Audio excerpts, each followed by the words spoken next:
Welcome to the second section of our Blue Skies arrangement. We're going to work on the bridge now, or the B section of the tune.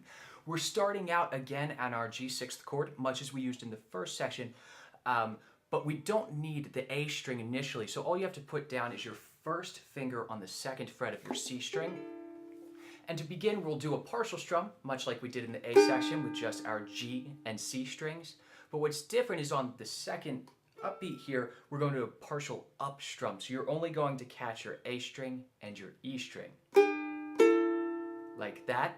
And then we'll put our second finger down to fully voice our G6th chord here on the second fret and strum all the way through. And then another partial strum up, but we're going to take our ring finger and put it on the third fret of our A string here, and that gives us our melody. So that's our partial one, and then we're going to resolve this by playing open, 2, open, 5. Now this is still a G6th chord, just a different voicing. So very slowly the first measure goes a little something like this. Partial strum down, partial strum up, put down the second finger, full strum, partial strum up, put down the third finger, and then a full strum, but we're going to use our pinky on the 5th fret here, and we'll strum that twice.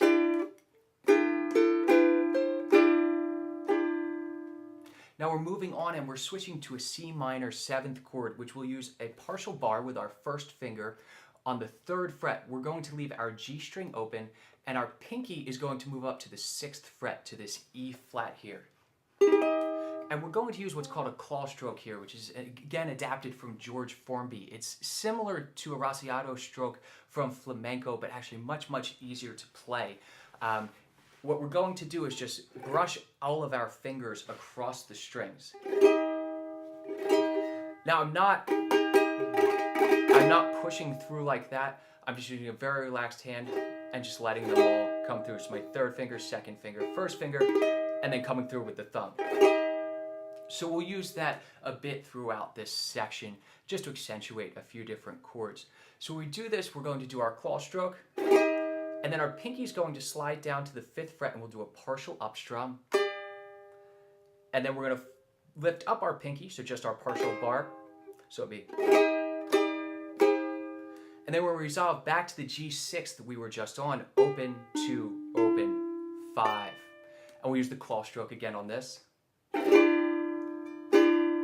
And we'll stay there. And then we'll come down to our C minor 7th again, but instead of using our bar, we're going to use our middle finger, our ring finger, and our pinky, because we're going to need to go down the A string here. So we'll do this again with our claw stroke. And then we're going to come up with our first finger here. It doesn't have to be a partial strum. This one we can do a full strum through, and then we're going to come down.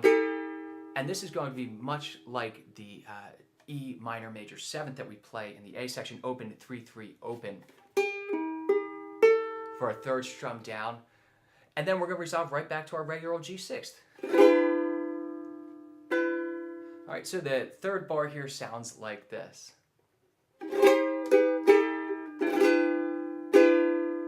And our last bar here, I find to actually be the toughest bar in the entire piece. We're going to put down a D7th chord, so 2, open, 2, open. And we're going to strum all the way through. And then a partial down strum, but we're going to lift up our first finger and put it on the 2nd fret of our C string.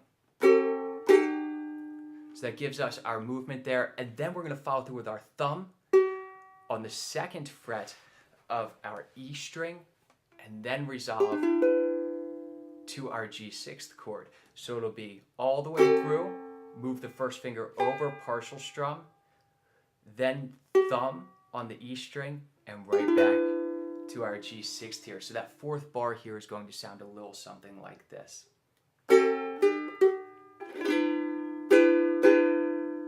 Now continuing on, the next 3 bars are identical to the first 3 bars of the B section, so you could play right on through that.